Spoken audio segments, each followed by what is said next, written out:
riding your events by yourself, still in competition, but alone. Whereas now you are in the tribunal court of your peers by violence. Teehee. So, clearly word has spread amongst the general population, and all the knights are keenly aware of this grand misassumption. As the defending side do their, sort of scattering across, establishing a proper perimeter to their flag, with Edward is as the quote-unquote heart of it. Seth and Sir Daniela de la Reine actively go looking for Vital, which is fun, because Vital is actively looking for Seth. My bad, not Vital by himself. Vital and Jason. It is not a bloodbath. That makes it sound like there's blood everywhere. Of course not. No. That's crazy talk. No. But it's an interesting thing seeing Vital and Seth fight one another while Jason keeps harrying Sir Daniela. The two of them don't seem to strike as this... Seth doesn't seem to strike back even when assaulted, as if waiting for the opportune moment to strike back. Whereas Vital is like a wolf. He keeps hounding after Seth, closing distance, and he's able to keep up to him. Despite Seth being the faster one, Vital has reach with his halberd. To Jin, as the only fighter in your guys' company, Vital uses every part of his halberd. The blunt bits, the bludgeoning parts, the stabbing parts, and the slashing parts. He uses everything. It's like playing against a what's it called? A law bringer in For Honor? Yeah, something like that. And it does seem that Daniela is spending most of her time just keeping defensive against Jason, who, again, is chasing after her and, well, does get his own hits here and there. Either by fortune or by coordination, Farron does close into this 2v2 bout, turning it to a 3v2. Unlike Daniela, who is a buff sort of support, he is a healing sort of support. So with his presence in the 2v2 scenario, he immediately catches the other two up to proper speed. And Jason is easy enough to take down once Farron and Daniela gang up on him. And Jason is left to fend for himself by Vital. No teamwork there. And then 3v1, Vital eventually loses. And I do mean eventually. He is fighting to the last possible moment before he is sent into the ward of unconsciousness. And then medics have to come grab him and pull him out of the arena. To the battalions, exactly. You guys do hear Arnie in the stand with you guys sort of chuckle somberly to himself at Vital's loss.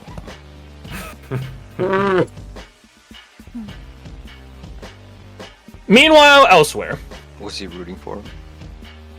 Roll me an insight check.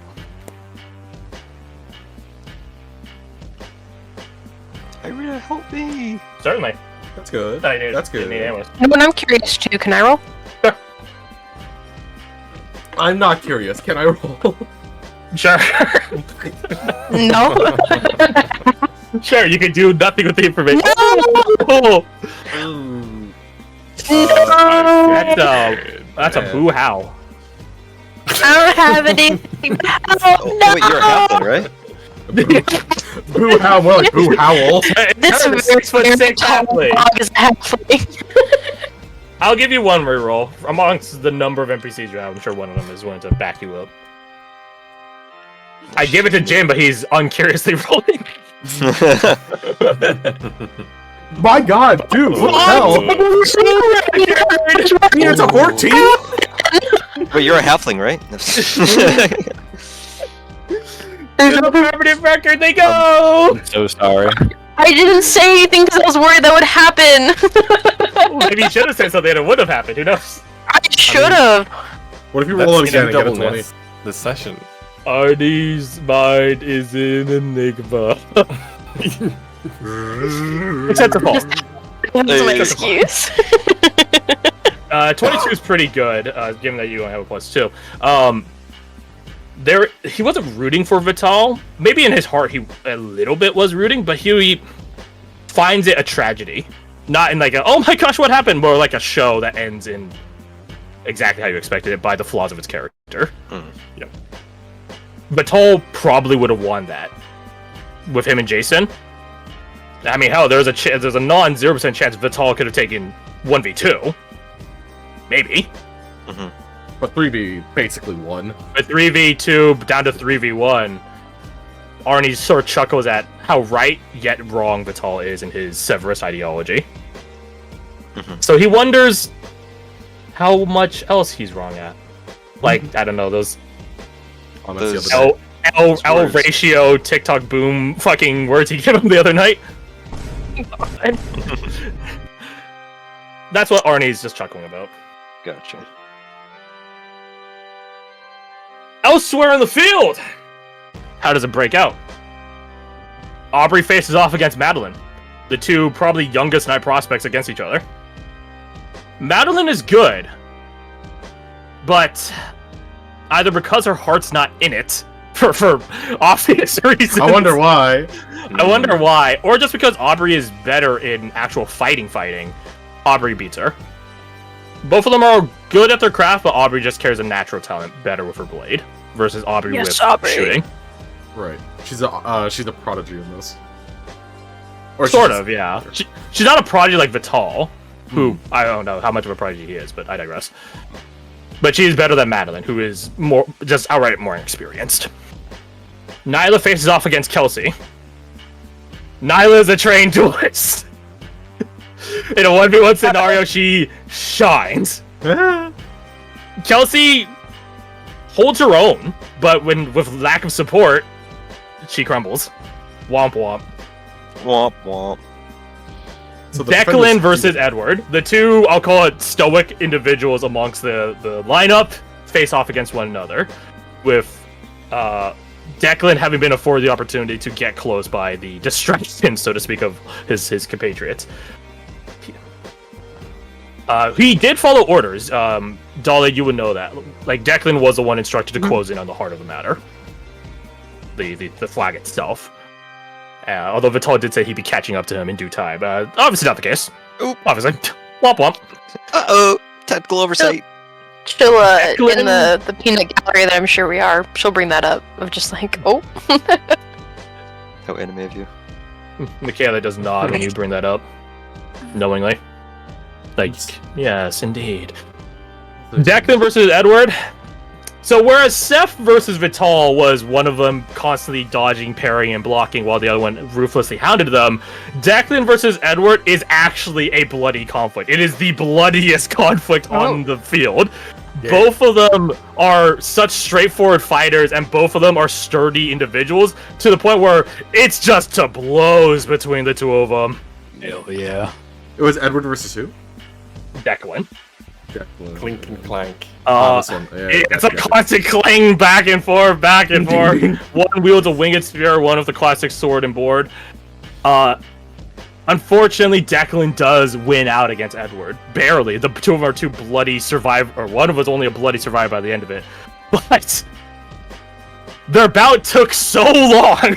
He's the only one up. And the rest of the defenders just roll in and crush him.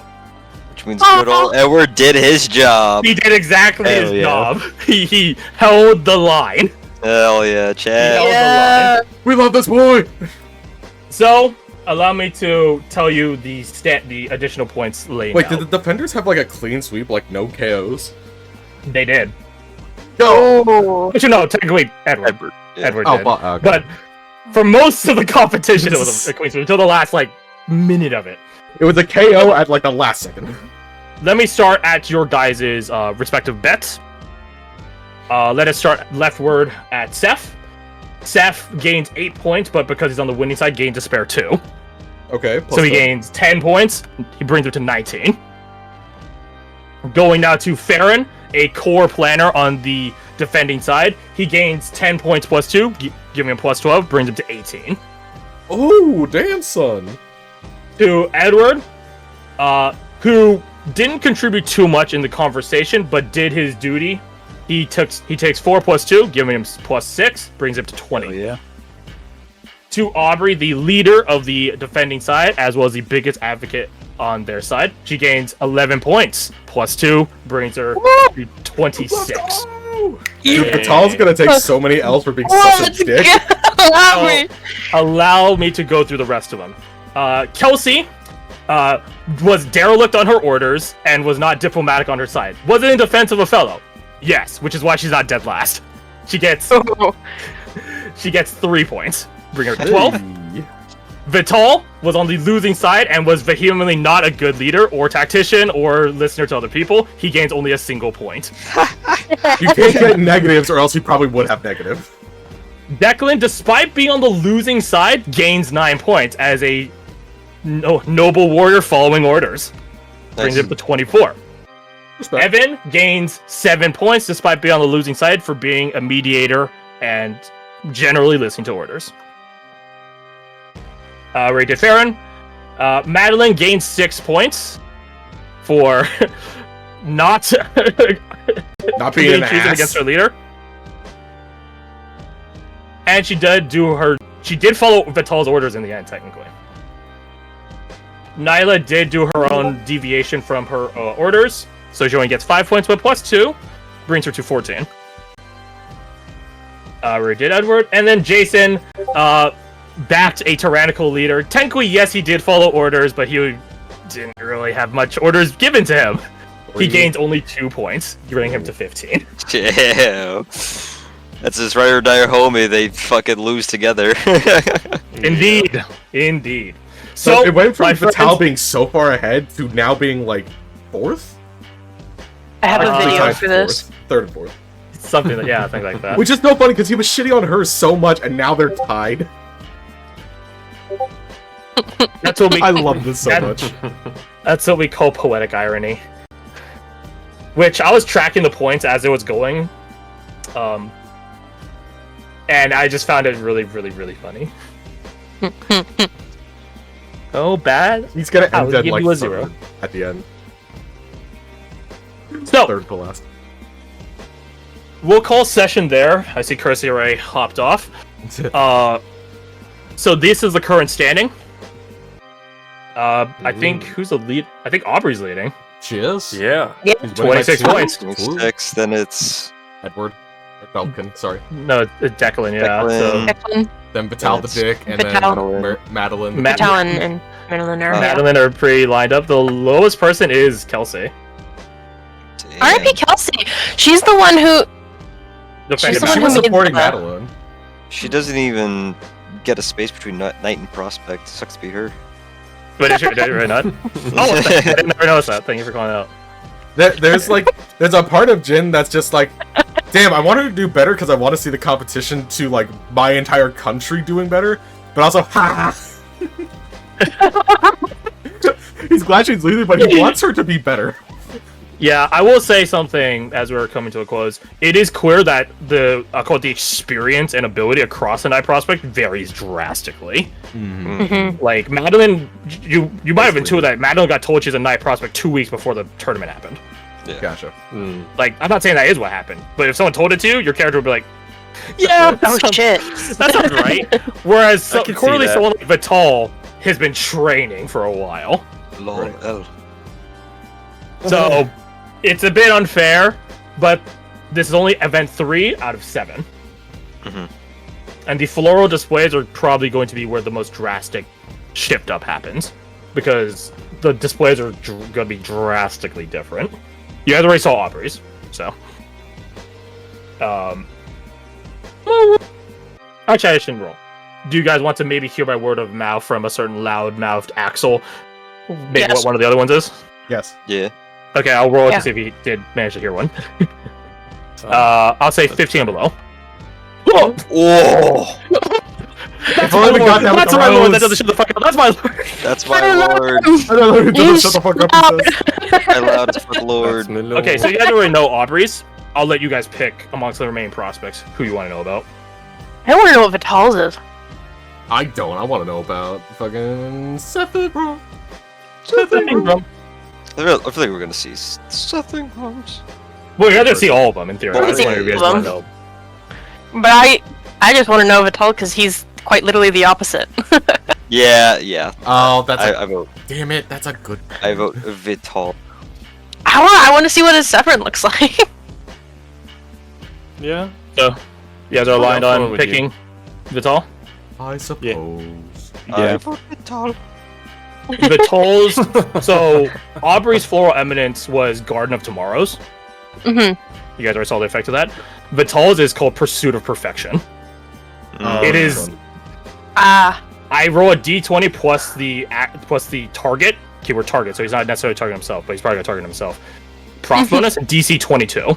Right, so in theory, a commoner with a nat 20 could attain it. If he succeeds, it's auto crits, mega damage, plus prof to all d20 rolls, 10 times prof speed bonus. Fitting So for if he Sunflower. anything he hits with is an auto crit, if he crits again, it's double that. Christ So he almighty. can 4 times hit someone, like He 4 x achieved damage. if he crits. perfection. The tagline I have with it is that perfection is unattainable is no excuse to not strive for it. Every floral eminence has a tagline to it. What's Aubrey's called? Garden of Tomorrows. And that's what's the Oh, tagline? the Sorry, that's what I tagline? meant. Yeah, that's what I meant. Sorry, I said it weird. Let me go find it through the fist. How very fitting for a sunflower. Let's see. I forget that he's a sunflower because it's just like he's dark and foreboding, and it's like the sunflowers. Where did I put hers? What went wrong in your life? Alright, You we'll just find out looking to the ground, if my you can friend. if you can withstand it. Withstand it. Where did I put it? It I all just don't started think the I'd day I enjoyed was the conversation born. with him to find out. It started the day I was born. Yeah, technically it did. At your conception. What is this? Oh, I found it. Stupidest PC case of person. There, Aubrey's or her tagline for her floor eminence. It goes that tomorrow is painful is no reason to not strive for a beautiful next day. Oh, very similar. Very Yeah, I similar. like that vibe. I like that. And hers covers more of an area, and the tagline for it feels Correct. much more like helping others, as opposed to his, where it's like, I am the best, I will be the best, fuck you all. Similar wordation, different message. Yes, that's a very good way to describe it. Very good way. When are we killing the tall? No. No, what? He's still a Jesus good guy. Christ, calm down. He's just severe. I mean, I mean, severe. good. On the side of good, yeah. Good. He's a good boy. He's just mean. He's the good guy you want on your side when the bad guys start using dirty tactics. Mm-hmm. Yep. Bingo, please stop. I'm telling you that. The bad guys are dirty. We need a dirty boy on our side too.